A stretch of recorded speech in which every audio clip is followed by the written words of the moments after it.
प्रणक्लेशनाशाय गोविन्दाय नमो नमः।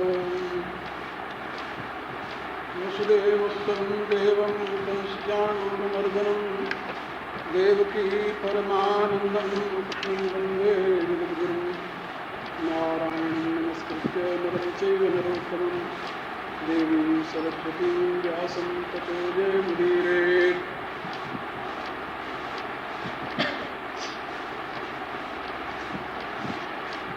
बीजन्मान् सर्वभूतानां विद्धि पार्थ सनातन बुद्धिं बुद्धिमतामस्मि तेजस्तेजश्च नामहम् बलं बलवतां चाहं कामरागविवर्जितम्।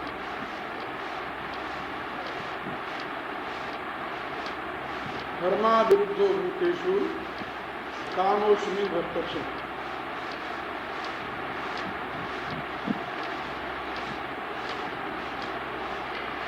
परमात्मा की सत्ता किन किन रूपों में विश्व में कार्य कर रही है,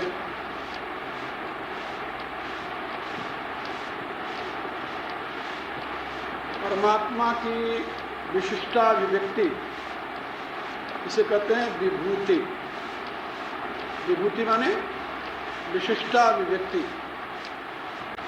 भूति शब्द का अर्थ होता है व्यक्ति, और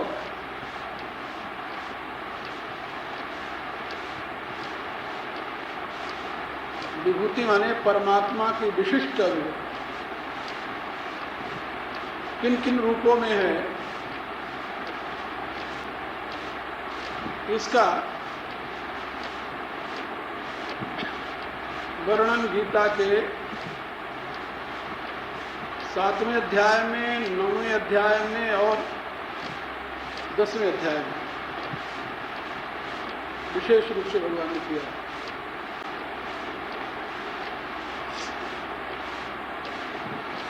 इन अध्यायों में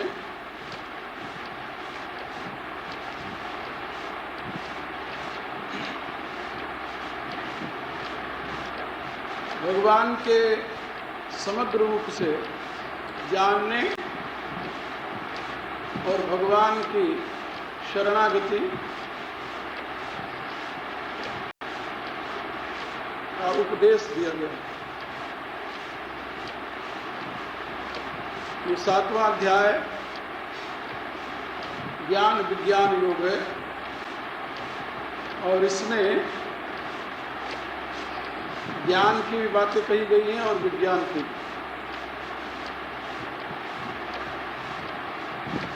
उपनिषदों में ब्रह्म के विवर्त को जानने की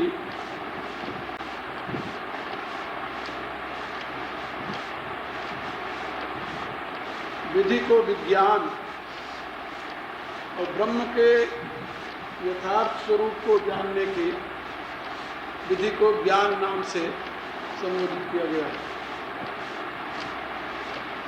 यहाँ भी उसी अर्थ में भगवान ने इसका प्रयोग किया है। ज्ञानम तेहम संज्ञानम इदं वक्ष्यामि अशेषतः यज्ञात्वा न इह भूयः अपि ज्ञातव्यम अवशिष्यते। तो यहाँ पर भगवान ने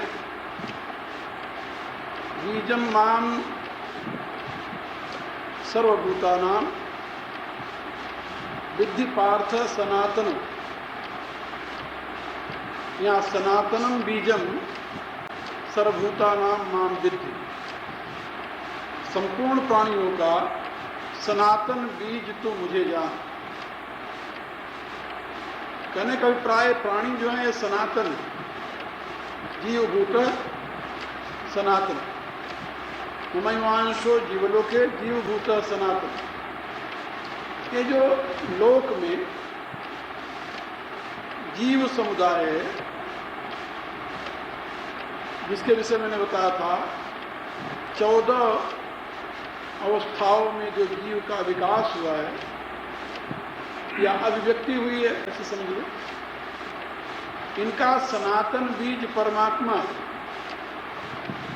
इसीलिए ये समस्त जीव परमात्मा से ही आविर्भूत होते हैं और परमात्मा में ही प्रतिष्ठित रहते हैं और अंततो गत्वा परमात्मा में ही ये लय हो जाते हैं।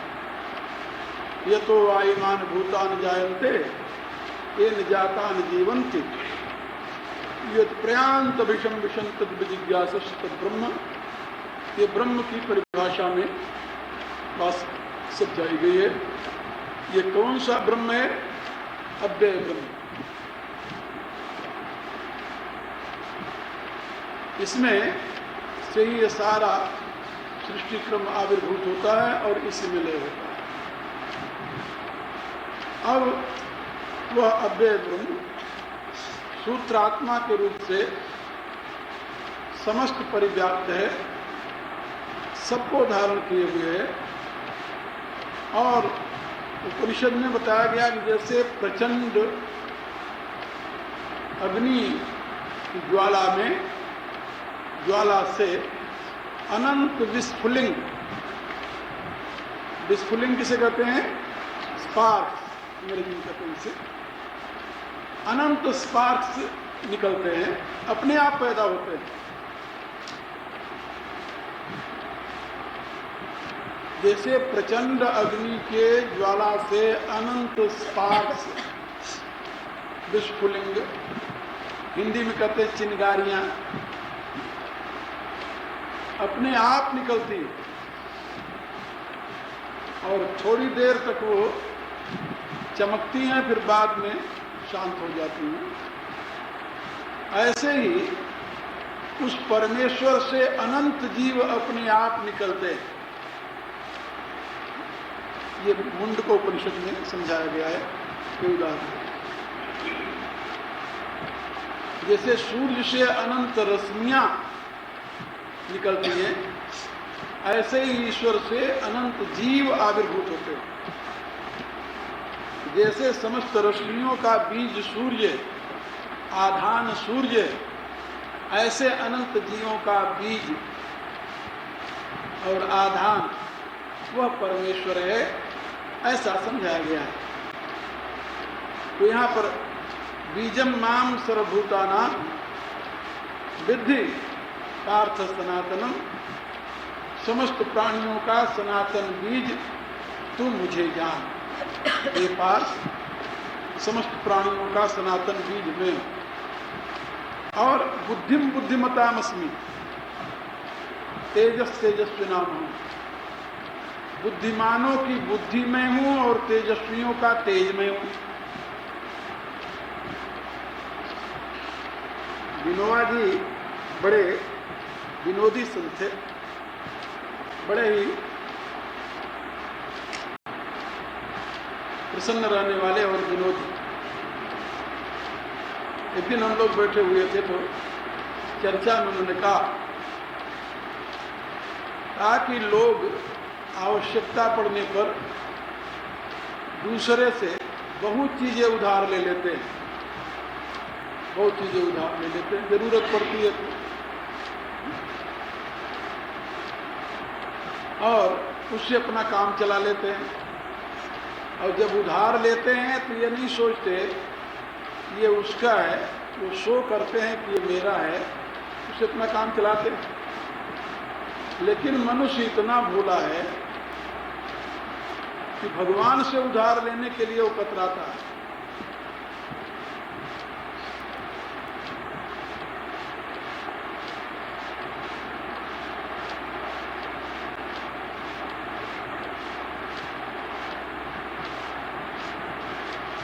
भगवान से उधार लेने में क्या कतराता है? क्यों कतराता है? तो कहा करते थे कि गीता में भगवान ने कहा कि बुद्धिमानों में जो बुद्धि है वो मैं हूं। अरे भाई, तुम्हारे पास बुद्धि यदि नहीं है, कम है, तो थोड़ा सा तुम दूसरे से बुद्धि उधार ले लो थोड़ी देर के लिए। और ये ध्यान रखो कि वो तुम उससे लेने में तुम्हें शर्म आती है ना, मनुष्य की बुद्धि उधार में क्यों नहीं?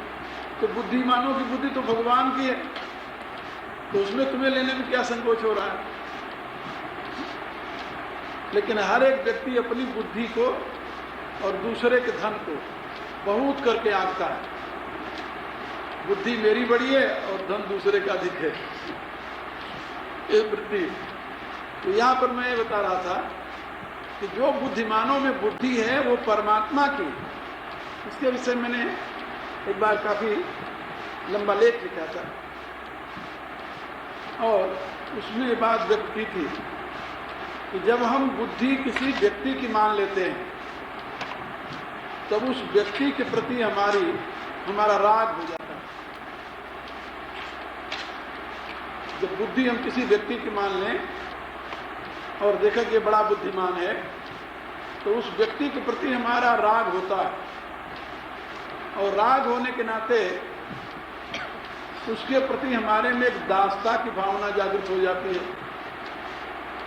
दासता की भावना। और जहां दासता आई वहां परतंत्रता भी होती है। तो तीन दोष एक साथ प्रकट होते हैं, दासता, परतंत्रता और राग। जब हम व्यक्ति की बुद्धि मान ले तो, और यदि परमात्मा की बुद्धि माने तो इसमें जो बुद्धि है वो तो परमात्मा की है, तो क्या होगा? का फिर ये तीन दोषों से बच जाएंगे। राग नहीं होगा, दासता नहीं होगी, परतंत्रता नहीं होगी। का फिर परमात्मा की बुद्धि यदि मान लें और उस बुद्धिमान का फिर आदर न करें तो फिर बुद्धि मिलेगी कैसे? एक जगह भगवान कहते हैं कि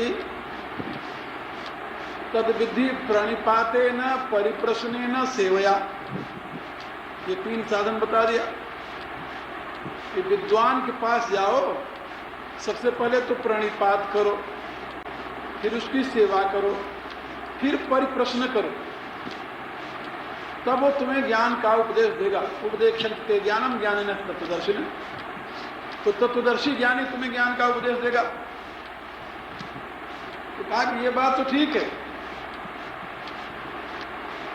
तुम्हें प्रणिपात भी करना है, तुम्हें सेवा भी करनी है, तुम्हें परिप्रश्न भी करना है, लेकिन ये तीनों दासता के तो प्रतीक नहीं है। फिर ये किसके प्रतीक है? कहा ये श्रद्धा के।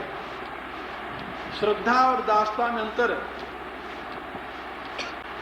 श्रद्धा में और दासता में अंतर है, श्रद्धा में और परतंत्रता में अंतर है। ये तीनों श्रद्धा के प्रतीक हैं। श्रद्धावान लभते ज्ञान। जहां श्रद्धा होगी वहां प्रणिपात होगा, जहां श्रद्धा होगी वहां सेवा होगी, जहां श्रद्धा होगी वहीं परिप्रश्न होगा। ये तीनों तो श्रद्धा के प्रतीक हैं, श्रद्धा की अभिव्यक्तियां हैं। और श्रद्धावान लभते ज्ञान, श्रद्धावान ही ज्ञान प्राप्त कर सकता है, दूसरा नहीं प्राप्त कर सकता। कहा फिर उसमें और इसमें अंतर क्या रहा? कहा उसमें इसमें अंतर यह है कि श्रद्धा में ज्ञानी से ज्ञान प्राप्त करने की वृत्ति होती है, ज्ञानी से ज्ञान को ग्रहण करने की वृत्ति होती है। और श्रद्धा में और राग में ज्ञानी से ज्ञान ग्रहण करने की वृत्ति नहीं होती, ज्ञानी को ज्ञानी मानकर पूजने की वृत्ति होती है। ये तो ज्ञानी है, हम थोड़े ऐसे हो सकते हैं। ये भाव एक प्रकार है। और फिर ये तो बड़ा बुद्धिमान है, हम ऐसे कैसे हो सकते हैं? वहां गुरु शिष्य भाव नहीं है। ये बात याद रखिए। गुरु शिष्य भाव में क्या होता है? श्रद्धा की प्रधानता होती है और शिष्य गुरु से ग्रहण करता है। ग्रहण करने के नाते वो शिष्य है। यदि ग्रहण नहीं करता तो शिष्य नहीं है। गुरु के ज्ञान को यदि शिष्य स्वयं में ग्रहण नहीं करता तो शिष्य नहीं है। गुरु शिष्य का संबंध जो है वो ज्ञान ग्रहीता और ज्ञानदाता का है। लेकिन वो जो तीन बातें मैंने बताई कि किसी बुद्धिमान की बुद्धि को देखकर, किसी बलवान के बल को देखकर, किसी ऐश्वर्यवान के ऐश्वर्य को देखकर, किसी तेजवान को तेज को देख करके अपने में हीनता, दीनता परतंत्रता, दासता और उसके प्रति राग को जन्म देना, ये श्रद्धा का कार्य नहीं है, ये तो अज्ञान का परिणाम है। तो भगवान कहते हैं बुद्धिमानों में बुद्धि मैं हूं, अथवा बुद्धिमाने में जो बुद्धि है वो मेरी है। यदि ये बात समझ में आ जाए कि बुद्धिमानों को बुद्धि परमात्मा की है, तो उसके प्रति श्रद्धा होगी। श्रद्धा क्यों होगी, किस दृष्टि से होगी, ये समझ लो। जैसे इसने स्वयं में पात्रता प्रकट की, परमात्मा ने इसे बुद्धि दे दी, ऐसे ही हम भी अपने में पात्रता प्रकट करें तो परमात्मा हमें भी बुद्धि देगा। परमात्मा ने उसको भाजन समझा तब तो बुद्धि दिया। बुद्धिमानों में जो बुद्धि परमात्मा की आई, तो परमात्मा ने उसको पात्र समझा तब तो दिया। तो जिस पात्रता के नाते वो बुद्धिमान बना है, वही पात्रता हम अपने में जागृत करें, ये श्रद्धा उत्पन्न करती है। श्रद्धा माने होता सत की धारणा, असत की धारणा यहां नहीं है। श्रद्धा में असत की धारणा नहीं, सत की धारणा है। और वहां ये भाव है कि बुद्धिमानों की बुद्धि जो है वह परमात्मा की विभूति है, और बुद्धिमान स्वयं को ऐसा योग्य बनाया जिसके नाते परमात्मा ने अपने विभूति को उसमें अवतरित किया, प्रकट किया। ये जब दृष्टि आ गई, अब इससे निश्चय हुआ कि ये परमात्मा का कृपा पात्र है, इस नाते उसके प्रति हुई श्रद्धा। हमें भी बुद्धि की आवश्यकता है, तो हम उससे अब सीखेंगे कि इसने कैसे अपने आप में बुद्धि का अवतरण किया।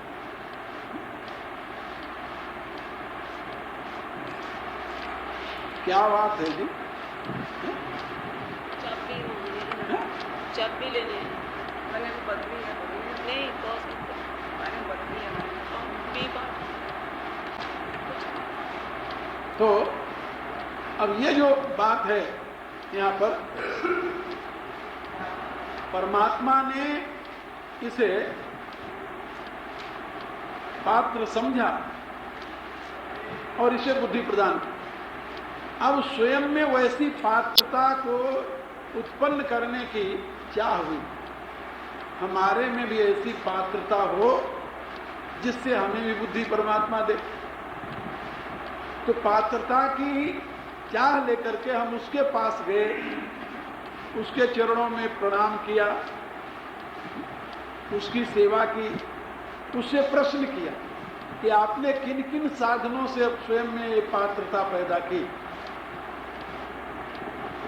और उस महापुरुष ने हमें को समझा दिया, हमारी भक्ति देखकर, सेवा देखकर, श्रद्धा देखकर, और वो पात्रता हम स्वयं में क्रिएट करके हम भी वैसे बन जाए। एक ये ऐसा मार्ग है जिसमें कहीं भी व्यवधान के लिए गुंजाइश नहीं, स्वयं में पात्रता को प्रकट करना, बुद्धिमान की बुद्धि को देख, क्योंकि बुद्धि से बड़ी और कोई विभूति नहीं है। इस सृष्टि में मनुष्य का मूल्य किससे है? बुद्धि से। मनुष्य का मूल्य केवल बुद्धि से और कुछ नहीं। जिसमें जितनी अधिक बुद्धि विकसित है उतने महान व्यक्ति है। मोक्ष का साधन क्या? वही बुद्धि। भक्ति का साधन क्या? वही बुद्धि।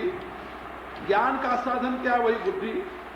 शुभ कर्म का साधन क्या? वही बुद्धि। सत्कर्म का साधन क्या? वही बुद्धि।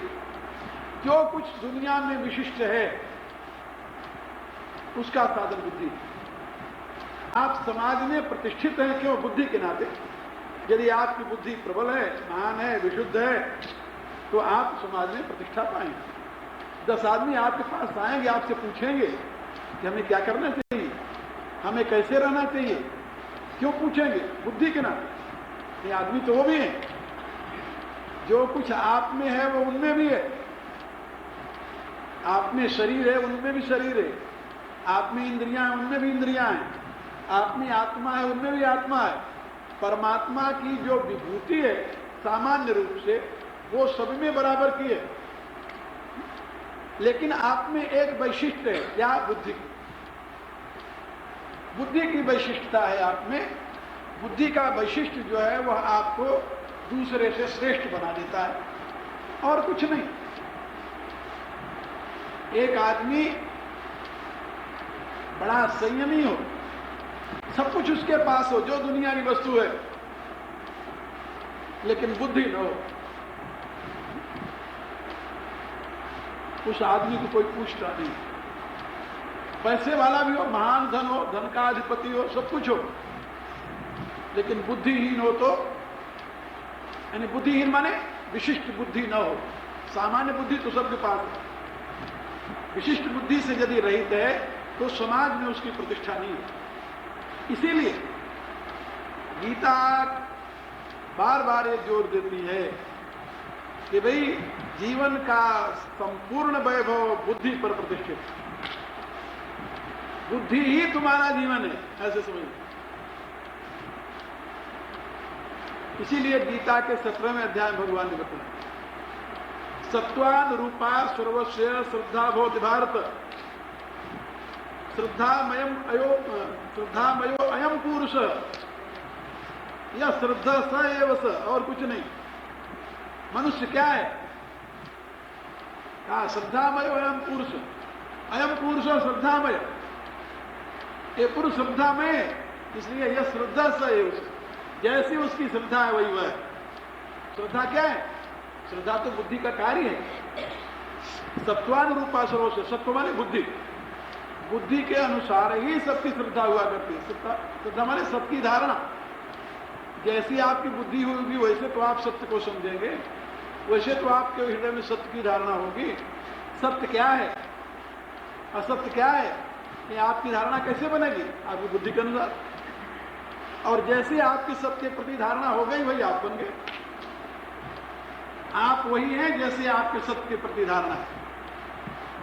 शरीर सत्य है ऐसा मान लिया तो आप शरीरस्थ हो गए, इंद्रियां सत्य है ऐसा मान लिया तो आप इंद्रियस्थ हो गए, ये दुनिया का वैभव सत्य है ऐसा मान लिया तो दुनिया के वैभव में जड़ बन गए। और इन सबके द्वारा इंक्वायरी करते हुए ये सत्य नहीं है, ये सत्य नहीं है, ये सत्य नहीं है, यदि ये दुनिया आपको सत्य नहीं लग रही है तब आपके हृदय में एक जिज्ञासा हो गई कि सत्य क्या है, उसको ढूंढो। अब सत्य को ढूंढने के लिए आप किसी सदगुरु की तलाश करने लगे कि कोई सदगुरु मिल जाए तो सत्य का रास्ता बता दे। अब वो जो सदगुरु की तलाश हुई वो सात्विक श्रद्धा हो गई। तुलसीदास जी ने उसके लिए लिखा सात्विक श्रद्धा धीर सुहाय, वो सात्विक श्रद्धा हो और उसने आपको किसी महापुरुष के पास पहुंचा दिया। वहां से आपको मार्ग मिल गया, आप सत्य की खोज में लग गए। यदि आप आत्मस्थ हो गए तो अब आपके हृदय में श्रद्धा, आपकी श्रद्धा जो है, सत्य की धारणा जो है वो आत्मा की हुई। तो यदि आत्मा के प्रति सत्य की धारणा हो गई फिर तो सारा विश्व आपका आत्मस्वरूप हो गया, आप पहुंच गए अपने ठिकाने पर। फिर दुनिया का सारा वैभव आपकी दृष्टि में कुछ नहीं है। समलोष्टात्म कांचन, यह जो वृत्ति, ये जो स्थिति है, ये कहां से चले? ये बुद्धि। तो कैसी बुद्धि है आपकी? सत्वानुरूपा सर्वस्व, सत्व माने बुद्धि, बुद्धि के अनुसार ही श्रद्धा बोध भारत, मनुष्य में सत्य की धारणा बनती है। सरल होती, बुद्धि के अनुसार ही मनुष्य के में सत्य की धारणा बनती है। और जैसी जिसकी सत्य की धारणा होती है वह व्यक्ति वही बन जाता है। सत्वानुरूपा सर्वस्व श्रद्धा भवति भारत, श्रद्धामयो अयम पुरुष, ये पुरुष श्रद्धामय है, इसलिए यत् श्रद्धा स एव, जैसी जिसकी श्रद्धा है वह वही। इसका अभिप्राय क्या हुआ कि हम क्या हैं? जो हमारी बुद्धि है। इसीलिए तो सांख्याचार्यों ने कहा कि ये बंधन, मुक्ति, जन्म, मरण, नरक, स्वर्ग, ये सब बुद्धि का प्रसार है। अशुद्ध बुद्धि में मृत्यु है, नरक है, बंधन है, दुख है। शुद्ध बुद्धि में मोक्ष है, ज्ञान है, मुक्ति है, सुख है, आनंद है, ऐश्वर्य है। ये सब बुद्धि के ऊपर अवलंबित करता है। तो मनुष्य क्या है? जो उसकी बुद्धि है। और ये बुद्धि जो है परमात्मा की विभूति है। बुद्धि अपने प्रयत्न से प्राप्त नहीं होती, ये बात याद रखना। बुद्धि तो परमात्मा की उपासना से प्राप्त होती है। भगवान से पूछा है आगे चल करके कि भगवान ये बुद्धि प्राप्त कैसे होती है? जिस बुद्धि की आप इतनी महिमा गाते हो, उस बुद्धि को पाने के लिए कोई रास्ता है? भगवान ने कहा है ना। कौन सा रास्ता? तेसाम सततयुक्तानां भजताम प्रीतिपूर्वकम ददामि बुद्धि योगम तमेन मामुपयामि। ये रास्ता है। बुद्धि योग तो मैं देता हूं, बुद्धि प्रदान करने वाला मैं हूं। तो पात्रता मनुष्य में कैसे आती है? तो पात्रता आती है तेसाम सततयुक्तानां भजताम प्रीतिपूर्वक। प्रीतिपूर्वक सतत युक्त होकर के जो मेरा भजन माने सेवन करते हैं। भज धातु के दो अर्थ होते हैं, एक तो विभाजन और एक सेवा। तो यहां पर सेवा अर्थ में है ये भजताम प्रीतिपूर्वक, प्रेम पूर्वक जो सेवन करते हैं। सेवा करना माने सेवन करना, परमात्मा का सुमिरन, परमात्मा का भजन, परमात्मा का चिंतन। सतत युक्ताना, सतत परमात्मा से युक्त हो। तो ददामि बुद्धि योग, परमात्मा के प्रकाश से ही बुद्धि का विकास होता है। योग दर्शन में यही भगवान पतंजलि ने कहा, अध्यात्म प्रसाद ऋतंभरा तत्व प्रज्ञा। जब तक परमात्मा का प्रसाद नहीं होगा तो तब तक ऋतंभरा प्रज्ञा की प्राप्ति नहीं। और यही बात गीता के दूसरे अध्याय में अन्यत्र भगवान ने कहा, प्रसादे सर्व दुखाना मानस्य उपजायते प्रसन्न चेतसो ह्यासु बुद्धि पर्यवतिष्ठ। इसलिए परमात्मा की प्रसन्नता, परमात्मा का प्रसाद, ये बुद्धि में हेतु होता है। तो भगवान कहते हैं कि बुद्धिमानों में जो बुद्धि है वो मेरी विभूति है, प्रभु प्रदत्त बुद्धि। इसीलिए यहां पर यह भी बात याद रखनी चाहिए कि जो बुद्धिमान है उनको ये अहंकार नहीं होना चाहिए कि बुद्धि हमारी है। बुद्धि उनकी नहीं। एक बहुत अच्छे योगी, बहुत अच्छे योगी योग का अभ्यास करते हुए बड़े विद्वान और बहुत अच्छे योगी योग का अभ्यास करते हुए एक ऐसी अवस्था में पहुंच गए, एक ऐसी अवस्था में पहुंच गए जहां साधक को बहुत सावधानी से काम लेना होता है। लेकिन संयोग कहिए उस अवस्था में उनकी बुद्धि विचलित हो गई और ऐसी अवस्था में पहुंच गए कि वहां से उनकी सारी स्मृति ही समाप्त हो गई, सारी स्मृति, और उनको अपनी होश नहीं रही। उसके बाद में उन्होंने काफी वर्ष तक शरीर रखा, लेकिन एक पागल थी, उनको होश नहीं रहता, चेत नहीं रहता, यानी बुद्धि समाप्त हो गई, स्मृति खत्म हो गई।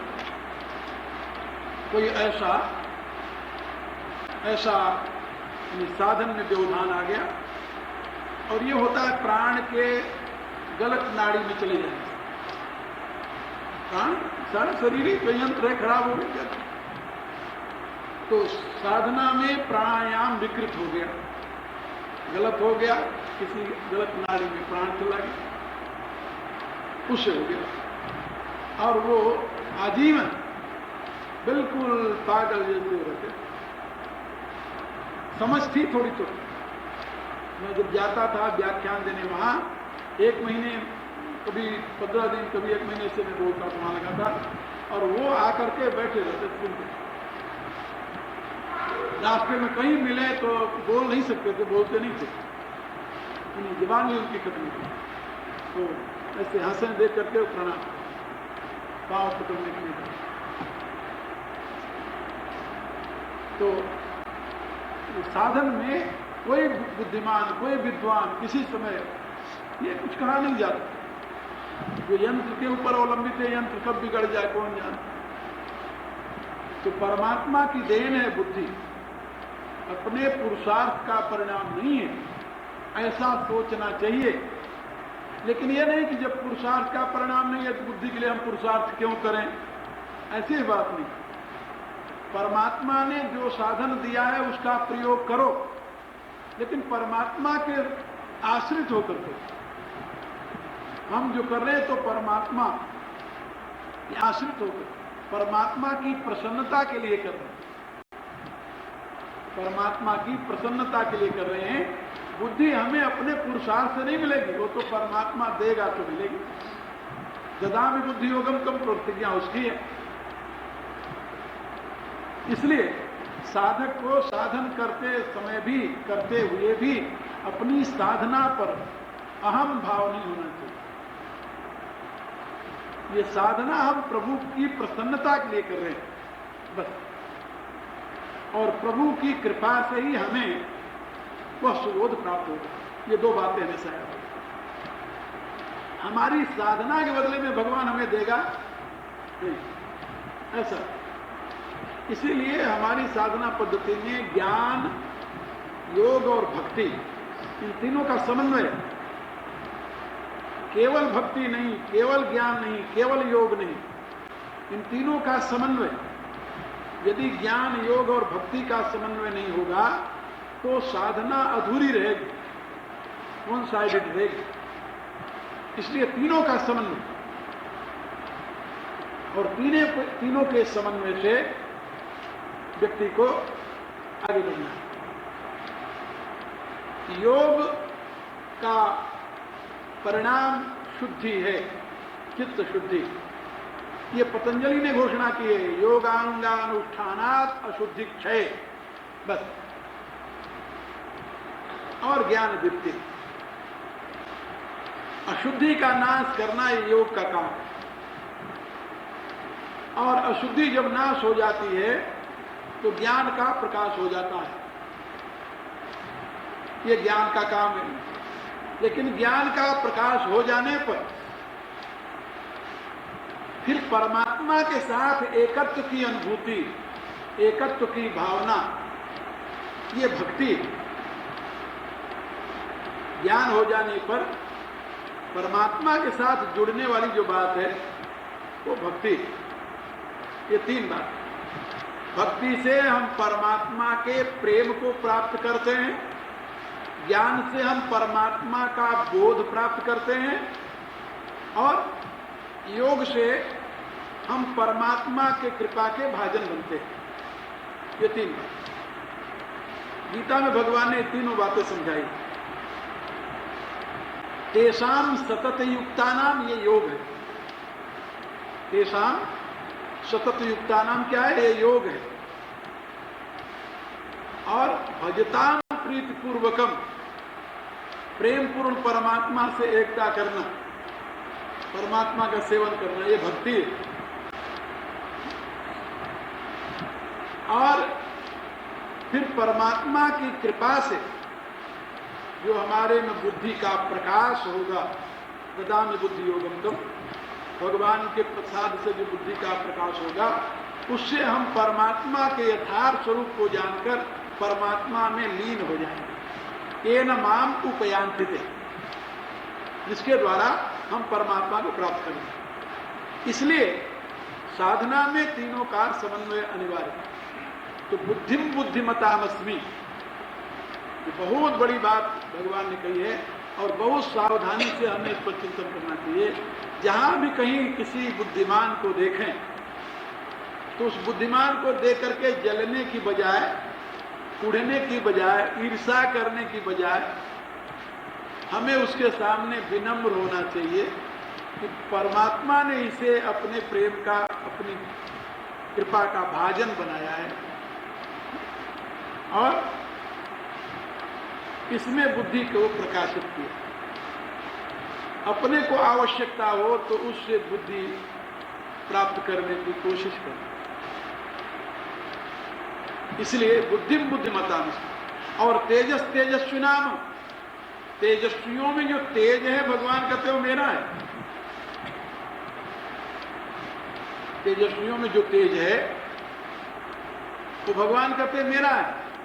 तो तेजस्वियों का तेज क्या होता है? आप लोगों ने कई बार जीवन में अनुभव किया होगा, कई व्यक्ति ऐसे हैं जिनकी वाणी के तेज को, जिनके रूप के तेज को, जिनके बल के तेज को, जिनके ज्ञान के तेज को, विद्या के तेज को हम देख करके बिना चाहे नमित हो जाते हैं कि तेज है। तेज कैसे प्राप्त होता है? तुलसीदास जी ने कहा बिनु तप तेज की कर विस्तारा। तेज तप से प्राप्त होता है। तेज जो है ये तप से प्राप्त होता है, तपस्या से तेज। बिनु तप तेज की कर विस्तारा। बिना तेज तप के तेज का प्रकाश नहीं है। तो स्वयं में तप के द्वारा तेज उत्पन्न कर, तेज उत्पन्न कर। ये तेज जो है बहुत बड़ी चीज है। भगवान कहते हैं तेज मेरी विभूति। तेजस्वियों में जो तेज है ये मेरी विभूति है। तेज का ही एक दूसरा नाम है प्रभुत्व। ये जो प्रभुत्व है, प्रभुत्व शब्द ये भी तेज के लिए ही प्रयोग हुआ है। प्रभुता ये भी तेज से संबंधित है।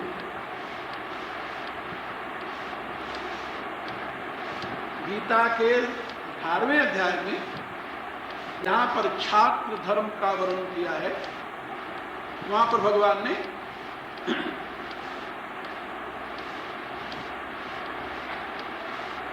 शौर्यम तेजो धृतिर्दाक्ष्यम युद्धे चाप्य पलायन।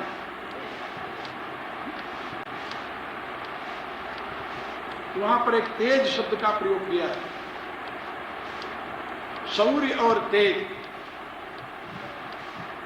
ये तेज जीवनी शक्ति का प्रकाश है।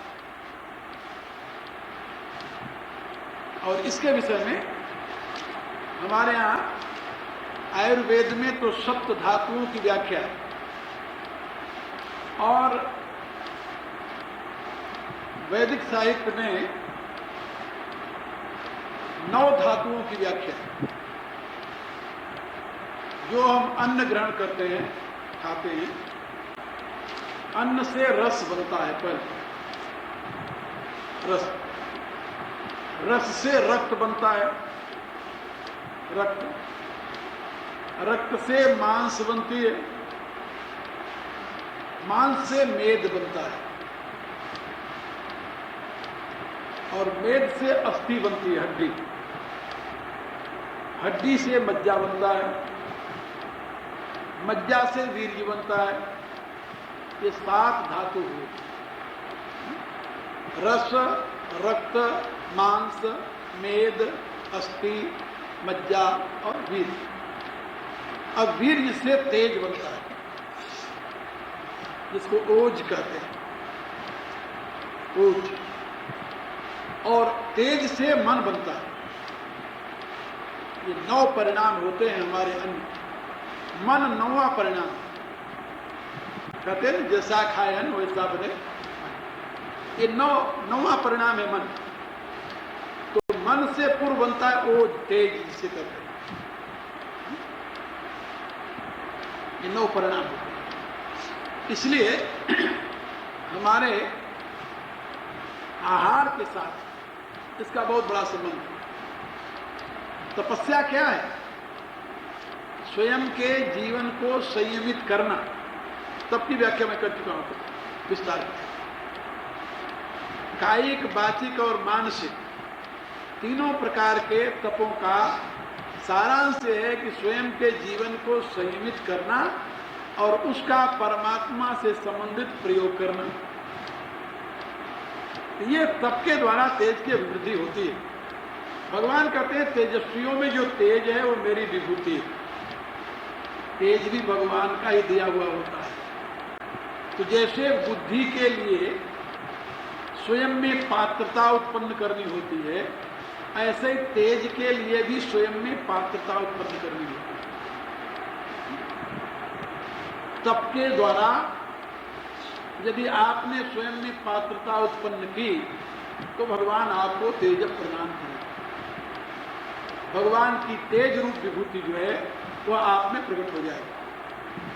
कहते हैं ना, बड़ा तेजवान है भाई, बड़ा श्रीमान है भाई। तो व्यक्ति तेजवान होता है, श्रीमान होता है, वाणी में तेज होता है। हमारे यहां वेद में प्रार्थना है कि हमारी विद्या जो है वो निस्तेज न हो। इतिहास में एक घटना मैंने पढ़ी थी। एक महापुरुष हुए हैं, याद नहीं नाम आ रहा उनका, संस्कृत साहित्य के अच्छे विद्वान हुए हो। तो वो किसी गुरु के पास पढ़ने गए। गुरु ने उनको कोई काम बता दिया। पहले ऐसी प्रथा थी, 10-10 वर्ष 12-12 वर्ष तक काम में लगा देते थे गुरु। आप लोगों ने सुना होगा।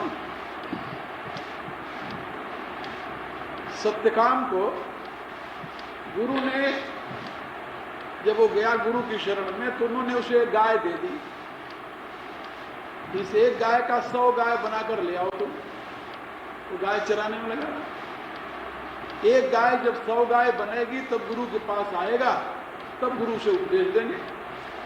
कितने वर्ष लग जाएंगे एक गाय के 100 गाय बनने में, मेरा कल्पना करो। तो इस प्रकार से गुरु पहले सेवा का काम देते थे। सेवा करो तो देखेंगे तुम्हारे में पात्रता है कि नहीं है, और यदि पात्रता हुई तो फिर तुम्हें उपदेश देंगे। ऐसे नहीं कि आए और दंडोत प्रणाम किए और कहा गुरु जी में उपदेश दे, तो गुरु जी ने तुरंत उपदेश दे दिया, तब तो ज्ञान बिखेर दिया। ऐसा नहीं। तो प्राचीन काल की प्रक्रिया थी, सेवा करो पहले, सेवा के बाद पता चलेगा कि तुम इसके पात्र हो कि नहीं हो।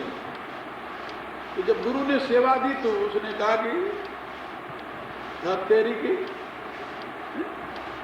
यदि यही करना होता तो तुम्हारे पास क्यों आते, हम अपने घर पर रहते। तो उसने कहा कि भाई, एक कोई उसे समझदार मिल गया। उसने कहा कि तुम्हारे गुरु जी के पास जो ये ज्ञान है, ये तो भगवती सरस्वती की आराधना करने से मिला है। क्या तो फिर कहा तुम भी भगवती सरस्वती की आराधना करो, तुम्हें भी ज्ञान मिल जाए। तो उसने सोचा कि किसी गुरु की सेवा करने के बजाय हम भगवती की क्यों न उपासना करें। भगवती की सेवा में लग गया। अब भगवती की उपासना किया, भगवती प्रकट हो गई। बहुत दिन साधना किया, उपासना किया, भगवती प्रकट हुई। भगवती ने कहा बरम ब्रूहि, कहा हमें ज्ञान दान चाहिए। कहा बड़ी अच्छी बात। भगवती ने वरदान दे दिया, ठीक है। अब वो विद्वान बन गया।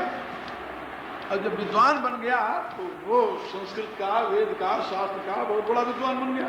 भगवती ने वरदान दिया था उसे। अब उसको आया कि मैं उस गुरु के बच्चे को चैलेंज करूं। बुद्धि देखी। उसने जाकर गुरु को चैलेंज, जिसको, अब गुरु तो उसका था नहीं, जिसके पास गया था उसको चैलेंज किया, तुम मेरे शास्त्रार्थ करो। तो महात्मा जो थे मुस्कुराने लगे, हंसने लगे। तो हंसे, उन्होंने कहा कि अभी तुम बच्चे हो, तुम मेरे शास्त्र क्या शास्त्रार्थ करोगे। ये जो मेरा एक शिष्य है, इसके साथ तुम शास्त्रार्थ पहले करोगे। तो जब वो गया था तो कोई और दूसरा भी था जो वहां पढ़ते थे। तो वो महात्मा जी ने उसके साथ कहा कि इसके साथ तुम शास्त्रार्थ कर लो पहले, फिर मेरे साथ की बात भी बारी आई। तो उसने सोचा कि मैं तो भगवती से वरदान पाया हूं, अभी मैं इसे पछाड़ता हूं। जब वो शिष्य शास्त्रार्थ करने लगा तो 10 मिनट बाद उसकी बोलती बंद हो गई। अब जब शिष्य उसका बोले तो उसको कुछ उत्तर नहीं आवे। जब उत्तर नहीं आवे तो खींचा। ये क्या हुआ मेरे? तो मैं जानता तो ये, लेकिन बोल नहीं सकता। अब वहां से लौट आया, पराजित हो गया। पराजित हो गया तो उसने निश्चय किया कि अब आत्महत्या के सिवा कोई दूसरा रास्ता नहीं है, मैं आत्महत्या कर लूं। लेकिन सोचा पहले आत्महत्या करने से पूर्व पहले मैं भगवती की खबर ले लूं। तो मैं भगवती की खबर ले लूं, जिस भगवती ने मुझे वरदान देकर के मेरी दुर्गति की। बड़ी अच्छी बात। अब वो गया भगवती की खबर लेने, तो भगवती प्रकट हुई, प्रार्थना की और प्रकट हो गई। जब भगवती प्रकट हो गई तो उसने कहा कि आपने मुझे ज्ञान का वरदान दिया था। कहा कि फिर यदि ज्ञान का वरदान दिया था तो मैं वहां पर पराजित क्यों हो गया? भगवती ने मुस्कुराते हुए उससे कहा कि बात यह है कि तुम्हारी विद्या जो है ये तेजहीन है, और उसकी विद्या जो है वो तेज युक्त है। तुम नहीं जानते, फिर तो किसी गुरु के पास जाओ, उसकी सेवा करो। जब वो कृपा करके तुम्हें ज्ञान देगा तो तुम्हारा ज्ञान तेज युक्त होगा। और विद्या के लिए मेरी स्तुति की, मैंने तुम्हें विद्या दी। जैसे एक आदमी कोई मजदूरी करे तो मजदूरी के बदले में उसे सायंकाल को कुछ रुपए देने तो देने वाला देगा ही, क्योंकि मजदूरी का परिणाम हो। तो तूने मेरी आराधना की, इतना जप किया, मैंने तुम्हें विद्या का दान दे दिया, लेकिन उसमें तेज देना हमारा काम नहीं है। भगवती ने कहा इसके लिए तुम्हें गुरु के पास जाना होगा।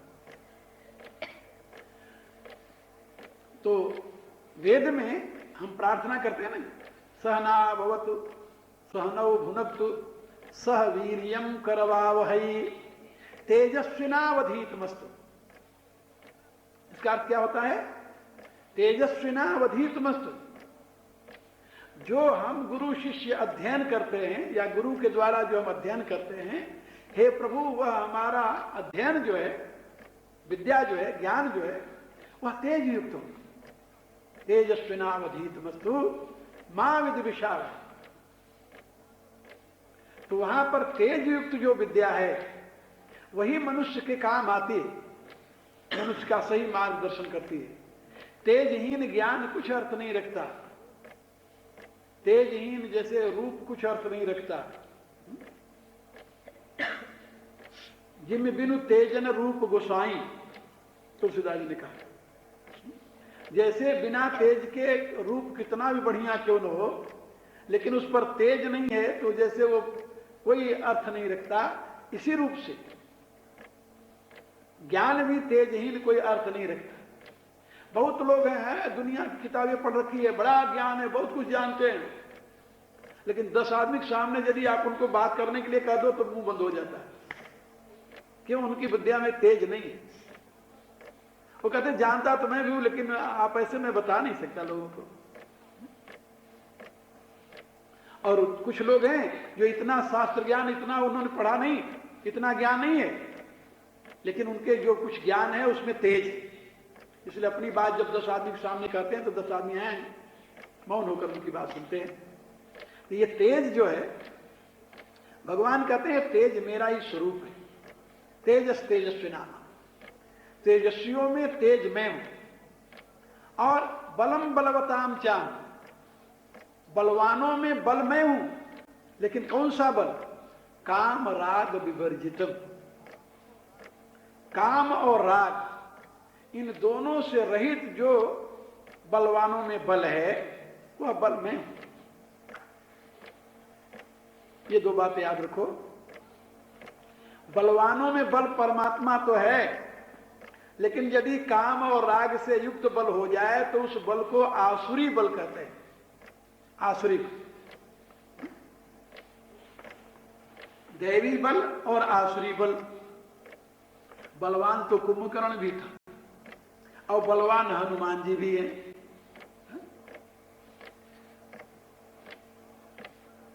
रावण में भी बल है और हनुमान जी में भी बल है।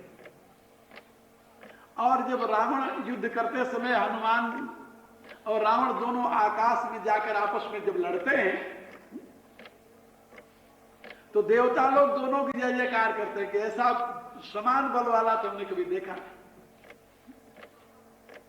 दोनों बलवान हैं, लेकिन एक का बल काम और राग से युक्त है, दूसरे का बल काम राग रहित है।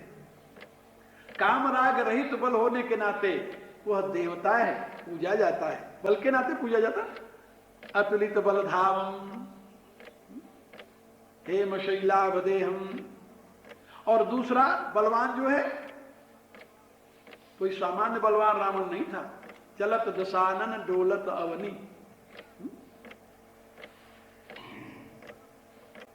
सकल विश्व भुज बल बस कीने।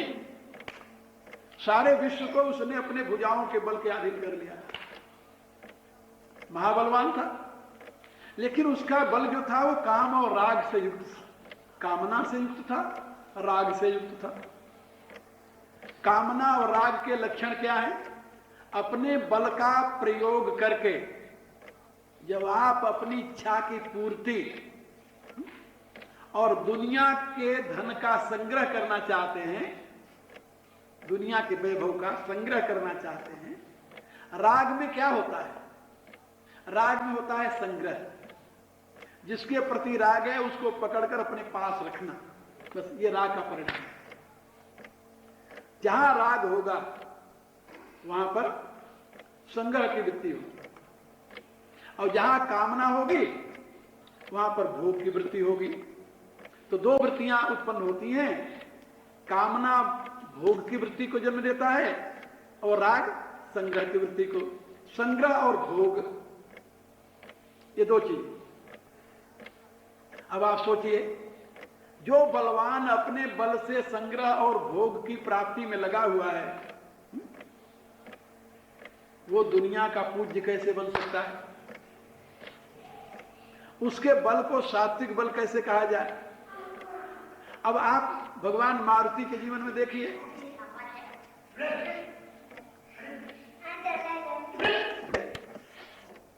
न वहां पर संग्रह की भावना है और न भोग की भावना। संग्रह और भोग दोनों से मुक्त है।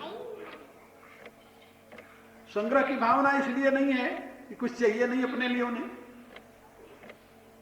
कहीं राग नहीं उनका, अपने प्रभु में अनुराग है। इसलिए जहां भी कहीं वैभव देखते हैं तो अपने प्रभु की विभूति समझते हैं। रावण को देख करके भी यही कहते हैं, जाके बल लवलेश तेजिते चराचर झार तास दूत में जाकर हरियाणी प्रेरणा। तो रावण के बल को भी परमात्मा का ही बल मानते हैं भाई, बलम बलवताम चाम। तो बल जहां है तो परमात्मा का, लेकिन वो दैवी नहीं होता। कब तक नहीं होता? जब तक वो काम और राग से रहित न हो। काम में भोग और राग में संग्रह की भावना होती है। भोग और संग्रह ये दो चीजें मनुष्य के पतन में कारण होते हैं। दोनों पतन में कारण है, दोनों परमात्मा से दूर करते हैं, दोनों दिव्यता को उच्छेद करके वहां पर यानी आसुरी वृत्ति को प्रतिष्ठित करते हैं। दोनों चीज, राग और भोग, काम और राग, भोग और संग्रह। इसलिए भगवान कहते हैं कि जिसका बल भोग और संग्रह की भावना से मुक्त है, वासना से मुक्त है, ऐसे समझ लो, वो बल मेरा स्वरूप है, मेरी विभूति। बलम बलवताम चाहम। अब आप इसके ऊपर सारी दुनिया का एनालिसिस कर सकते हैं। अब तक जितने महापुरुष हुए, राणा प्रताप को देखें, हम उनको क्यों पूजते हैं, क्यों आदर देते हैं। गुरु गोविंद सिंह को देखिए, शिवाजी को देखिए, जिन महापुरुषों का हम नाम लेते हैं, क्यों लेते हैं? बलवान थे, लेकिन उनका बल जो था वो काम और राग से रहित था। बस जहां पर राणा प्रताप थे वहीं पर मान सिंह भी था, दोनों एक ही साथ हुए थे। लेकिन मान सिंह का जो बल था वो कामना और राग से युक्त था। राणा प्रताप का बल जो था वो कामना और राग से रहित था। यदि उनको भी अपने कामना होती, राग होता, तो वो राणा प्रताप को तो अकबर मान सिंह से भी ऊंचा पद देने के लिए तैयार था, लेकिन नहीं, उन्होंने अपने बल को लोकहित में, राष्ट्रहित में, देश हित में समर्पित किया। तो बलवानों का वही बल परमात्मा की विभूति बन जाता है जो भोग और संग्रह की वृत्ति से रहित, भोग की वृत्ति कामना से और संग्रह की वृत्ति राग से उत्पन्न होती है। ये बात याद है। तो बलम बलवताम चाहम काम राग विवर्जित। इसलिए भगवान ने यहां पर एक बात ये कह दी कि तुम कहीं असुर में देखो बल, तो ये ना समझ लेना कि ये भगवान का ही है तो भगवान का दिया हुआ, लेकिन वो दैवी नहीं रहा, अब वो भगवान की विभूति नहीं रही, अब वो बल भगवान की विभूति नहीं रही, वो दूषित होगी। इसलिए जहां काम और राग रहित बल है वो भगवान की विभूति है। तो बलम बलवताम चाहम काम राग विवर्जितम, और धर्म अविरुद्धो, धर्म अविरुद्ध भूतेषु कामो अस्मि भरतर्षभ। हे भरत ऋषभ, हे भरत कुल के वीर, धर्म का जो अविरोधी, विरोधी नहीं, धर्म का जो अविरोधी काम है वह काम मेरा स्वरूप है, वह मेरी विभूति है। अब ये धर्म अविरोधी जो काम है वो क्या है, ये तो कल बताया जाएगा, समय बहुत हो गया है। ओम भूर्भुवः स्वः तत्सवितुर्वरेण्यं भर्गो देवस्य धीमहि धियो यो नः प्रचोदयात्। ओम विश्वादेव सवितुर्वृतानि पराशु यद्भद्रं तन्यासु सर्वे भवन्तु सुखिनः सर्वे सन्तु निरामयाः सर्वे भद्राणि पश्यन्तु मा कश्चित् दुःखभाग् भवेत्। ओम पूर्णमदः पूर्णमिदं पूर्णात् पूर्णमुदच्यते पूर्णस्य पूर्णमादाय पूर्णमेवावशिष्यते। ओम शांति शांति। 5 तारीख का प्रवचन प्रारंभ हो रहा है। बलम बलवताम चाहम काम राग विवर्जितम।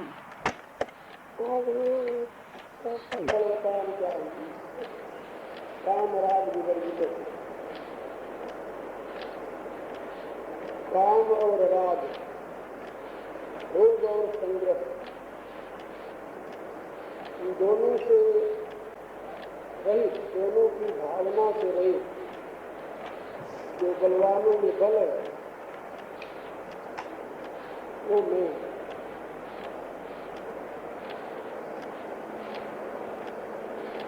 भगवान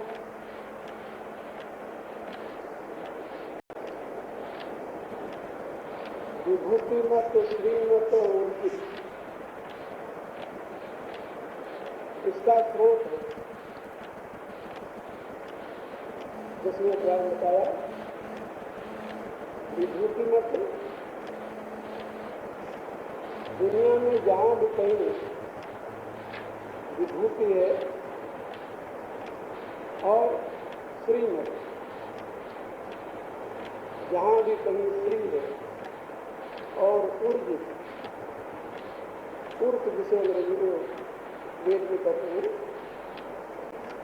और ऊर्त से ऊर्जा बना है और उसी को यहाँ ऊर्जित कहा है। अनंत शक्ति के स्रोत का नाम है ऊर्ज, और उसी को ऊर्जा भी कहते हैं।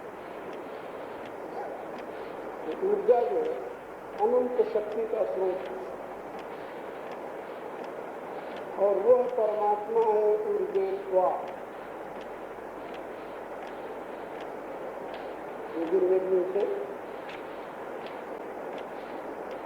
ऐसा संबोधन दिया। जहाँ कहीं बल है, जहाँ कहीं विभूति है, जहाँ कहीं स्त्री मणि है, वो प्रभु का ही अंश है, प्रभु का ही प्रकाश है। लेकिन इसमें भगवान ने एक बात और जोड़ दी, काम राग विवर्जितम। नहीं तो असुरों में जो बल है, शक्ति है, स्त्री है, इसका भी जिम्मेदार भगवान हो गया। कहते काम और राग, भोग और चंद्र, इन दोनों से रहित जो बल है वो मेरा प्रेम। बल का स्रोत तो परमात्मा ही है, उसका दुरुपयोग करे चाहे सदुपयोग करे। का यहाँ पर बोलने वाला जो है वह सच्चिदानंद ब्रह्म भगवान। लेकिन मैंने बताया था भगवान किसे कहते हैं, उसमें विशुद्ध बुद्धि के प्रकाशक का नाम भगवान है। किसने विशुद्ध बुद्धि के प्रकाशक को, इसीलिए विष्णुआचार्य ने कहा भगवान कौन है? का अनंत सद्गुणों का समाश्रय। और ब्रह्म कौन है? का समस्त विषम गुणों का समाश्रय।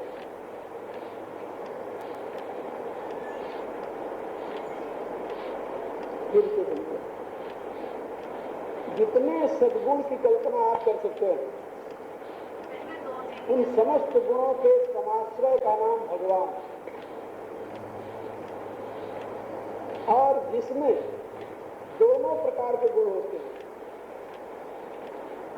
अच्छाई भी बुराई दोनों, उनका जो समाश्रय है वो ब्रह्म।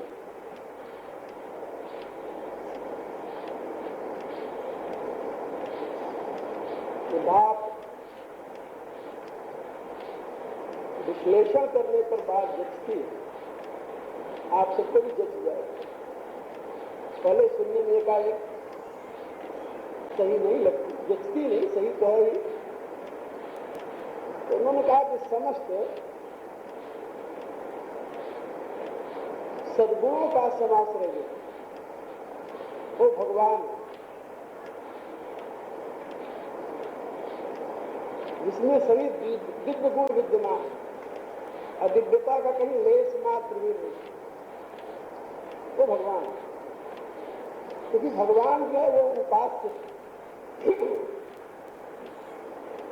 फिर से समझिए, भगवान जो है वो उपास्य। उपास्य माने जिसकी उपासना किया जाए, जिसका चिंतन किया जाए, जिसका भजन किया जाए, भजनीय है, उपास्य है, भजनीय है।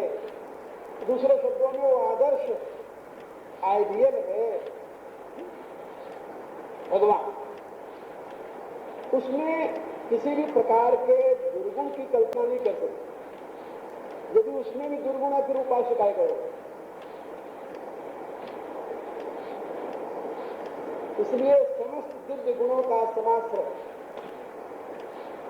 यहां पर भगवान को सगुण कहा गया है। रामानुज ने यही व्याख्या कि समस्त दिव्य गुणों का समाश्रय। सगुण माने गुण सहित नहीं, सगुण माने सद्गुण युक्त। मिस्टर को इसे डिफाइन किया, सद्गुणों का समाश्रय। और कितने सद्गुण भगवान में है का कौन गिन सकता है? अनंत अनंत सद्गुण। और समस्त सद्गुणों का जो समाश्रय है वो भगवान। तो भगवान शब्द का अर्थ क्या होता है? का भग ऐश्वर्य। भग जो शब्द है वो ऐश्वर्य के अर्थ में है, और समस्त सद्गुणों को ऐश्वर्य कहते हैं। जितने दिव्य गुण हैं सबको ऐश्वर्य कहा जाता है, दुर्गुण को ऐश्वर्य कभी नहीं कहते। तो समस्त सद्गुणों का वो समाश्रय, इसलिए उसका नाम है भगवान। भग माने ऐश्वर्य, भग ऐश्वर्य। जैसे आप लोग जानते हो, धन हो तो धनवान, ज्ञान हो तो ज्ञानवान, बुद्धि हो तो बुद्धिमान। ऐसे जिसमें समस्त भग आश्रय पाए हुए हैं, समस्त सद्गुण, समस्त ऐश्वर्य, उसके लिए विद्या का पति ऐसा कहते हैं। भगवान क्या है? विद्या का पति। विद्या किसे कहते हैं? उस विशुद्ध बुद्धि को जिसका परिणाम ज्ञान, वैराग्य, ऐश्वर्य और धर्म हुआ करता है। ये चार जिसके आश्रित हैं, ज्ञान, वैराग्य, धर्म और ऐश्वर्य, जिस बुद्धि के लिए विलास है उस बुद्धि का नाम है विद्या बुद्धि। और उसका जो समाश्रय है वो चैतन्य धन भगवान का है, इसीलिए वो उपास्य हमारे लिए आदर्श है। उपास्य माने जैसा हम बनना चाहते हैं। We want to be like that. किसी को ईशा कहता है अपने में, you must be pure as your divine father is pure. तुम उतने पवित्र हो जाओ जितना स्वर्गीय पिता तुम्हारा पवित्र, हेवनली फादर ने कहा, उतने पवित्र हो जाओ जितना तुम्हारा स्वर्गीय पिता पवित्र है। वाकई कोई वैष्णव का शिष्य था, इसलिए उसने कोई चीज है जो वैष्णव जानता है वो भगवान कहा। ब्रह्म किसे कहते? तो ब्रह्म की व्याख्या में कहा ब्रह्म तो वह तत्व है जिसमें सारे सद्गुण भी हैं, सारे दुर्गुण भी हैं, जिसमें केवल शुद्ध सतोगुण नहीं है, सतोगुण, रजोगुण, तमोगुण, सारे गुण जिसके आश्रित होते हैं।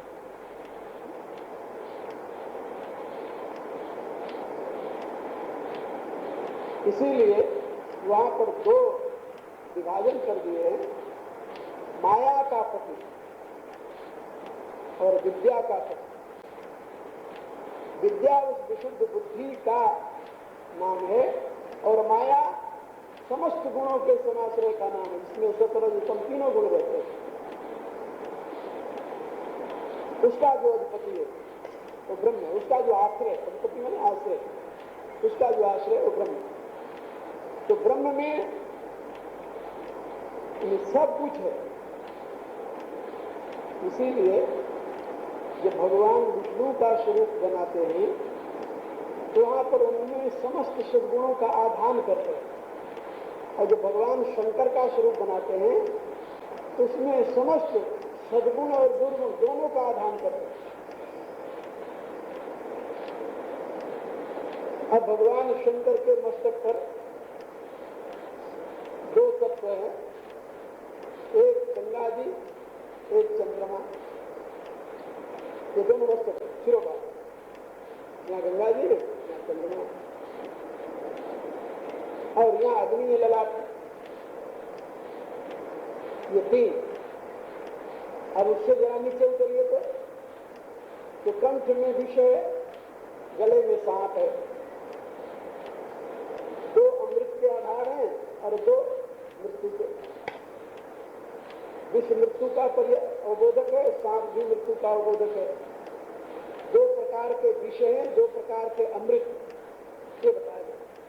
दो प्रकार के विष हैं, दो प्रकार के अमृत हैं। तो अमृत के दो प्रकार जो हैं उसके दोनों प्रतिनिधि हैं गंगा और चंद्रमा, और दो प्रकार के जो विष हैं उनके दो प्रतिनिधि हैं हलाहल, गरल और सर्प। अब देखिए भोग और योग। गोद में पार्वती जी बैठी हुई, यस्यां के च विभात भूधर सुता। गोद में पार्वती जी बैठी है, भोग की प्रतीक है, और सारे शरीर पर श्मशान की राख लगी हुई है, ये त्याग का प्रतीक है।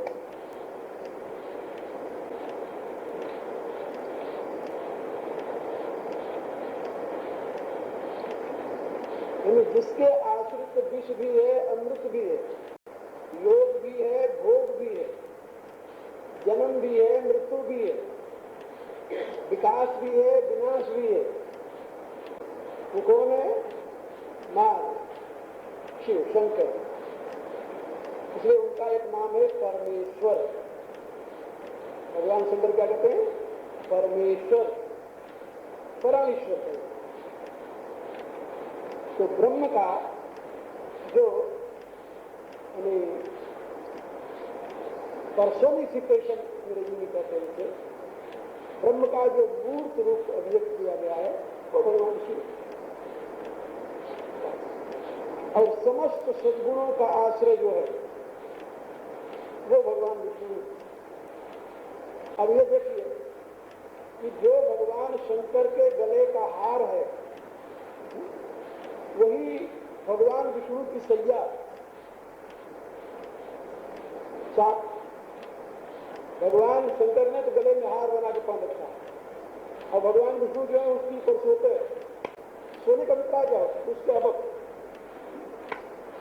बियरिंग इन ही अलग हो गया, इतना अंतर है।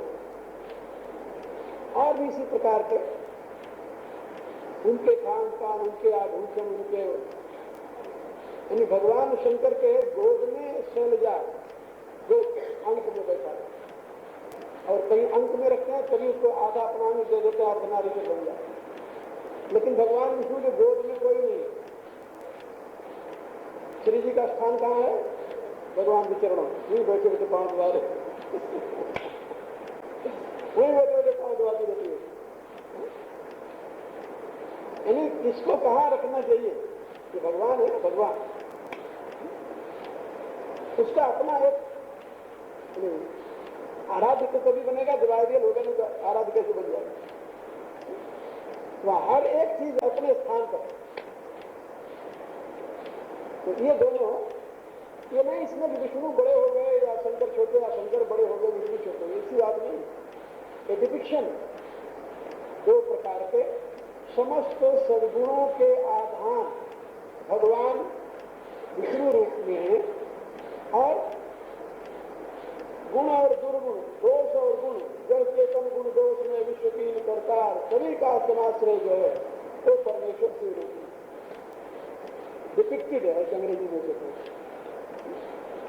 ऐसा डिपिक्शन।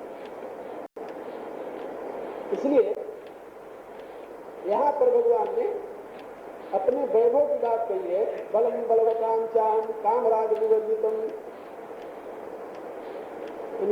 भोग और संग्रह ये दो दोष हैं बल के। जब आदमी में बल आता है तो ये दो काम करता है।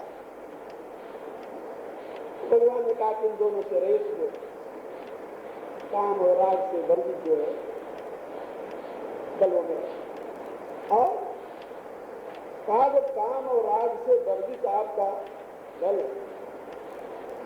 तो बल का जो मूल स्रोत है ऊर्जा जिसे मैं कह रहा था, जनरेटिव पावर,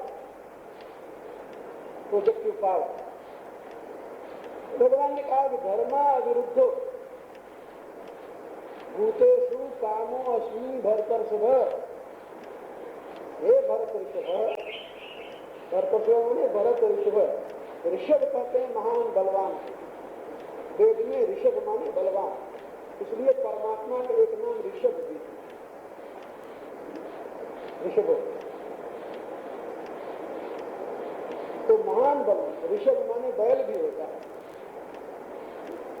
लेकिन यहाँ ऋषभ माने महान बलवान, शक्तिशाली बलशाली।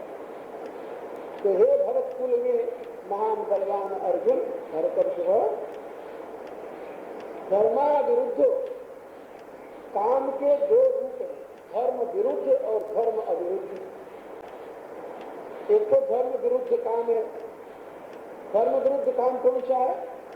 जो नरक का द्वार है, त्रिभम नरकस्येदम द्वारम नाशनम आत्मनः काम क्रोध तथा लोभ तस्मात् एतत्त्रयं त्यजेत्।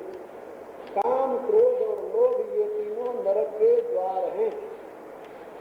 और ये तीनों यदि धर्म सम्मत हो जाए तो देखिए कितना बड़ा आश्चर्य है। जो धर्म विरुद्ध होकर नरक के द्वार बनते हैं वही धर्म सम्मत होकर स्वर्ग के द्वार बनते हैं।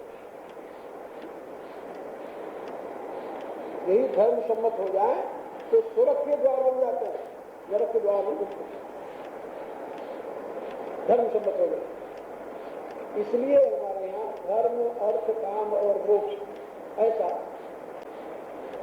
धर्म द्वारा अनुशासित अर्थ, धर्म द्वारा अनुशासित काम मोक्ष में हेतु होता है। धर्म प्रथम है, धर्मो ही मूल। अन्य पुरुषार्थों का मूल आधार धर्म है। धर्म सम्मत काम और धर्म सम्मत अर्थ, ये दोनों मोक्ष में हेतु होते हैं। और धर्म सम्मत काम, धर्म सम्मत अर्थ, ये दोनों स्वर्ग प्राप्ति में हेतु होते हैं। स्वर्ग का शास्त्रकारों ने इसके ऊपर बहुत कुछ लिखा। और मेरे विचार से हिंदू धर्म का मूल आधार यदि कुछ है तो केवल उसके लिए दो शब्द का प्रयोग किया जा सकता है, आहार और विहार। विहार माने काम, आहार माने भोजन। आहार और विहार, और इसी के लिए भगवान ने जो धर्म शब्द का प्रयोग किया है वहां पर उन्होंने युक्त शब्द का प्रयोग किया। युक्त आहार विहार और युक्त के सत्य कर्म, युक्त सपना और बोधस, ये आहार विहार मूल आधार है। चेष्टा और कर्म, कर्मों में चेष्टा, सोना और जागना, ये सब उसके परिणाम। इसलिए धर्म अविरोधी जो काम है वो भगवान कहते हैं मेरा स्वरूप है। धर्म अविरोधी काम कौन सा है? कहा प्रजनस्यास्मि संदर्भो, ये बता कहा पर 10वें अध्याय, प्रजनस्यास्मि संदर्भो, अपनी विभूति की व्याख्या करते हुए वह कंदर्प, कंदर्प माने जानते क्या होता है?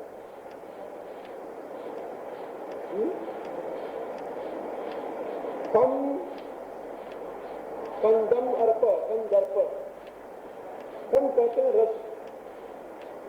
कंद शब्द का अर्थ होता है रस दान, रस का दान। इसीलिए कंदर्प नाम है काम। कम जो है वो रस है। कम ब्रह्मा, कम ब्रह्मा। तो कम जो है, कम माने रस। एक कंज शब्द जो बनता है, कंज, कंदर्प अंगणित अमित शब्द, यहाँ कंदर्प माने काम दो। तो वहां पर कंदर्प, दुनिया में जहां कहीं सौंदर्य है तो किसका है? कंदर्प। दुनिया में जहां कहीं सौंदर्य है, स्त्री में, पुरुष में है, पशु में है, पक्षी में है, बैल में है, हाथी घोड़े, कहीं भी है दुनिया, जहां भी कहीं सौंदर्य है, सौंदर्य का मूल स्रोत है कंदर्प। इसलिए भगवान को कहा जाता है कंदर्प अंगणित अमित छवि, कोप काम छवि, कोप मनोजल जाम निहार। तो सबसे सुंदर तो भगवान है। इसलिए तो यहाँ पर भगवान ने कहा कि वो जो सौंदर्य है व्यक्ति में, वो काम का और कोई सौंदर्य नहीं, काम का सौंदर्य। ये मनोवैज्ञानिक विश्लेषण इसका किया जाए तो आपको इसमें बहुत ही महत्वपूर्ण बातें मिलेंगी। मनोवैज्ञानिक विश्लेषण, काम क्या है? काम का एक नाम है मनोज। मनोज माने मन से उत्पन्न होने वाला। जो मन से उत्पन्न होता है उसे मनोज कहते हैं।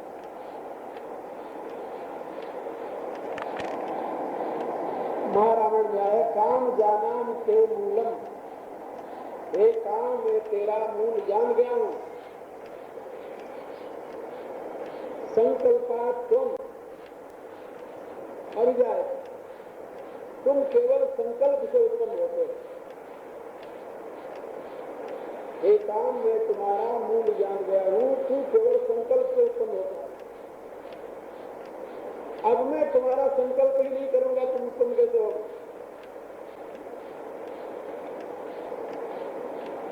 तो उसका एक नाम है मनोज। और काम है एक ऊर्जा। कल मैंने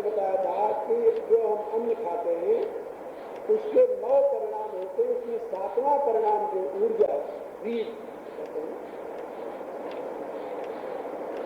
नारी में रज और पुरुष में वीर, वो ऊर्जा है, शक्ति है, और वही काम रूप से कहा जाता है। लेकिन वो तो एक शरीर का धर्म हुआ, अन्न का धर्म हुआ, स्थूल शरीर का परिणाम है, तो उसका मन से क्या लेना देना है? तो शक्ति जो है, अन्न जो परिणाम है, इससे कुछ अंतर नहीं पड़ता। जब वो मन के संकल्प का आश्रय ले ले, तब उसके प्रयोग का भाव हृदय में जागृत होता है, जिसको वासना कहते हैं, भोग वासना। क्योंकि शरीर के जितने यंत्र हैं, सबका संचालक जो है मन है। शरीर की जितनी इंद्रियां हैं, सबका अधिपति मन है। शरीर के जितने अवयव हैं, सबका मंथन करने वाला जो है मन है। मन, इसलिए मन का नाम है प्रज्ञानात्मा। ये मन के अधीनता है, और मन जो है यही मन एवं मनुष्याणाम कारण बंधमोक्ष। मन मध्य में, मन के नीचे प्राण में कोश मन इंद्रियां सारी, और अन्न में कोश मन स्थूल शरीर है, इनका अधिपति मन है। और मन के ऊपर 2 और है, विज्ञान में कोश और आनंद में कोश, ये दोनों मन के ऊपर है, अहम और बुद्धि। अहम और बुद्धि ये मन के ऊपर है। यदि मन अनुशासित हुआ बुद्धि से, फिर तो बुद्धि तो हमेशा धर्म में ही ले जाती है। फिर तो ये काम जो है, ये धर्म अविरोधी हो जाएगा। और यदि मन अनुशासित नहीं हुआ बुद्धि से, मन स्वच्छंद हो गया, बुद्धि की बात नहीं मानता, फिर तो ये धर्म विरोधी हो जाएगा। धर्म क्या है? धर्म है बुद्धि का वैभव। बताओ, बुद्धि के 4 वैभव हैं, धर्म, ज्ञान, वैराग्य और ऐश्वर्य। ये बुद्धि के वैभव।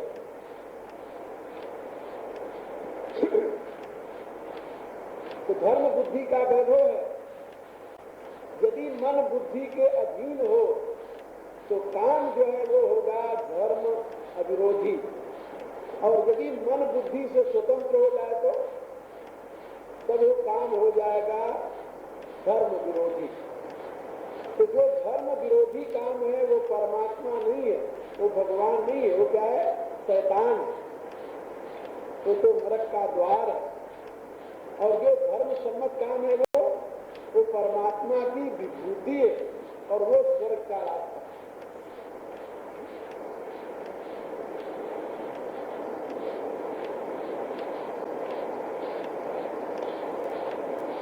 प्राचीन काल में कई ऐसी मान्यताएं थी, जिन मान्यताओं का बहुत बड़ा महत्व था।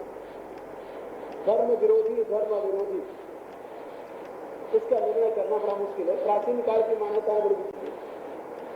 उसमें एक मान्यता यह भी थी कि ऋतु काल के पश्चात नारी का जो 4 दिन का होता है, ऋतु काल का दिन मासिक धर्म से कहते हैं। ऋतु काल के पश्चात कोई भी स्त्री किसी भी पुरुष के साथ सामने जाकर यदि अपनी इच्छा प्रकट करती है, तो वो पुरुष कोई भी हो, उसके लिए इनकार नहीं कर सकता। यदि इनकार करे तो वो पापी हो जाए, धर्म विरुद्ध हो जाए। ये धर्म सम्मत, ये तत्कालीन धर्म था। आज का ये धर्म नहीं कोई समझ नहीं। ये प्राचीन काल का एक धर्म रहा है, और इसके लिए एक उदाहरण दिया गया। उदाहरण पुराणों में उदाहरण है, बहुत उदाहरण है। तो 2 उदाहरण पुराण में आते हैं। एक तो उदाहरण आता है चंद्रमा। ये चंद्रमा जो थे, ये अत्रि के पुत्र थे, अनुसुईया से पैदा हुए थे। अनुसुईया के 3 पुत्र थे। चंद्रमा, एक दुर्वासा और एक दत्तात्रेय। ये 3 पुत्र थे अनुसुईया। दत्तात्रेय, दुर्वासा और चंद्रमा। चंद्रमा पढ़ने गए बृहस्पति के यहाँ। बृहस्पति के यहाँ पढ़ने गए। उनके यहाँ रहते थे अंतर्वासी। और बृहस्पति चले गए यज्ञ कराने देवताओं का। और यज्ञ जो था वो लंबा था, जिसको कहते हैं 100 दिन का यज्ञ था। 3 महीने बीत गए। अब उसमें क्या हुआ कि इधर गुरु पत्नी जो थी वो ऋतुमती हुई। जब ऋतुमती हुई हो तो ऋतुमती के होने के पश्चात 5वें दिन उसने देखा गया तुम्हारे गुरु जी तो आए। और ये धर्मशास्त्र कहता है कि पत्नी यदि ऋतुमती हो जाए तो पुरुष कहीं भी रहे उस दिन उसे वहां पहुंचना चाहिए। यदि नहीं पहुंचता तो जिम्मेदार पुरुष होगा, स्त्री नहीं होगा। तो बृहस्पति की स्त्री ने कहा तेरे गुरु जी तो आए, अब यहाँ पुरुष के रूप में तुम हो, इसलिए तुम मेरी इच्छा पूरी करो। अब ऋषि कुमार के सामने 2 प्रश्न हो गया। एक तो धर्मशास्त्र की आज्ञा और दूसरा गुरु पत्नी। अब दोनों में क्या किया जाए? वैसे यही समस्या एक और ऋषि के सामने आई थी, उसकी कथा बाद में सुना रहा हूं। लेकिन वो चंद्रमा जो था वो अपने आप को सही नहीं रख सका। गुरु पत्नी की आज्ञा हुई और उसने उसकी बात मान ली। तो उसके साथ उसने संबंध किया। गुरु पत्नी इसलिए पाप की भागिनी नहीं है क्योंकि वो उसे तो धर्मशास्त्र का नियम है कि पुरुष की उपस्थिति अनिवार्य है, पुरुष मिला नहीं। कोई दूसरा तो जो पुरुष था उसके सामने उसने प्रस्ताव रख दिया। तो तत्कालिक ये बहुत प्राचीन कथा है, ये नहीं कहीं कल से ही शुरू कर देना, ये आइडियल नहीं है। लेकिन बता रहा धर्म कैसे कैसे मान्यता माना।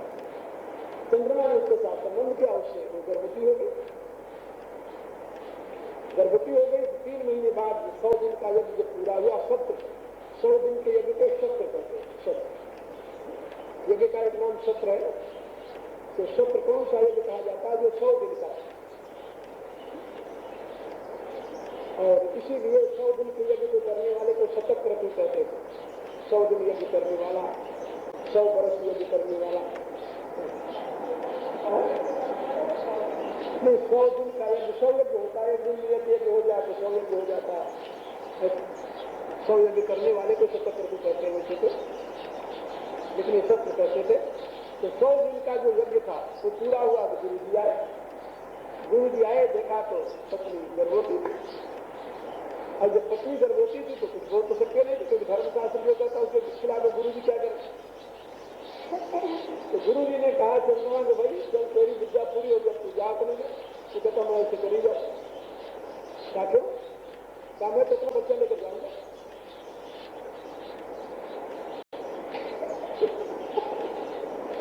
कहता मैं अपना बच्चा लेकर जाऊंगा, मैं ऐसे कैसे चला जाऊंगा।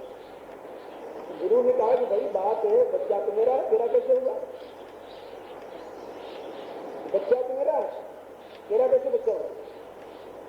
अरे बच्चा मेरा है, आपको कैसे होगा? अब दोनों में इस बात के लिए झगड़ा होगा। गुरु कहता है कि मैं क्षेत्रपति हूं, क्षेत्रपति मैं हूं, इसलिए मेरा क्षेत्र पुत्र होगा। घर में पुत्र है, देख लिया दोनों। वो कहता है कि आप क्षेत्रपति हैं, ये कोई संदेह नहीं है। लेकिन यदि ये क्षेत्रपति आपकी आज्ञा से यदि पत्नी ने मांगा होता फिर तो आपका हक होता, लेकिन आपकी आज्ञा तो थी नहीं। हमने तो अपने धर्म का पालन किया, पुरुष धर्म का। हम आपके शिष्य के नाते तो आपका काम नहीं किया, हम तो पुरुष के नाते। पुरुष के सामने कोई स्त्री आकर याचना करती है, यदि पुरुष उसको नहीं करता है तो पाप का भागी होता है। तो मैं तो पुरुष धर्म पालन करने के लिए काम किया, इसलिए संतान मेरी है। अब उसमें लड़ाई हो गई भाई इसका फैसला कौन करेगा? देवताओं के पास चले, फैसला तो ही करेंगे जो धर्म को जानते हैं। तो देवताओं के पास चले गए। तो देवताओं ने कहा कि भाई बात यह है कि तुम 3 महीने बाद आए हो, यदि 3 महीने के अंदर आ गए होते फिर तो यह संतान तुम्हारी होती बृहस्पति, क्योंकि तुम 3 महीने बाद आए हो इसलिए संतान तुम्हारी नहीं है। इस पर अधिकार इसका चंद्रमा खत्म हो गए। अब उससे पुत्र पैदा हुआ, पुत्र हुआ बुद्ध। बुद्ध जो है चंद्रमा की संतान, तो उससे बुद्ध ऋषि वो पुत्र लेकर चंद्रमा अपने घर चला गया।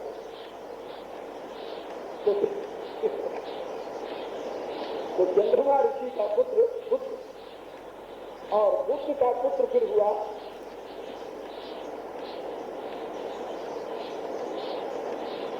बुद्ध जो थे, इनका विवाह हुआ इस ठाकुर की पुत्री इला से। चंद्रवंश किस चला? हमारे यहाँ क्षत्रियों में 2 वंश है, चंद्रवंश और सूर्य वंश। वैसे 3 वंश है, अग्निवंश भी है, लेकिन चंद्रवंश और सूर्य वंश ये दोनों बहुत पुराने वंश हैं। तो सूर्य वंश तो सूर्य से, मनु से, और मनु के जो पुत्र थे बड़े इक्ष्वाकु की 5 संतानें थी। उसमें एक उनका पुत्र था जो लड़की हो गया था, बाद में लड़की हो गया, सेक्स परिवर्तन हो गया, तो उसका नाम पड़ा इला। तो इला का विवाह जो था वो बुद्ध से। तो बुद्ध जो थे चंद्रमा के पुत्र थे, अत्रि के पौत्र, अनुप्रिया के पौत्र समझे। उनसे जो पुत्र पैदा हुआ इला से, उसका नाम हुआ चरयाति।